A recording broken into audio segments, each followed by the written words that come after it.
ปัจจุบันนี้เขามาถึง3 วงวิไลนะพี่น้องเนาะวิวทัศน์ธรรมศาสตร์สวยงามเนาะจากตีนสายภูบาเจียงเนาะก็ถือว่าเป็นมุมที่วิวดีนะเพียงเนาะไปมาปักเซกะมาหล่อเบิ่งได้เนาะมาหล่อมาผักเนาะส่วนอาหารนี่ครบวงจรเนาะอยู่นี่โอเคเนาะถ้าได้มาปักเซก็จะเริ่มเลยเพียงเด้อเดี๋ยวสิพาหล่อจากหน่อยเนาะ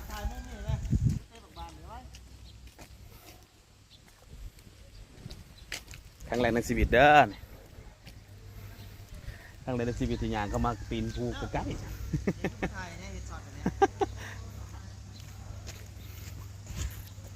บานสิเตะเนาะบานเดี๋ยวสิพาพี่พน้องรอเบิ่งแบบงามๆทางหลังมันเป็นสถานที่ฮะ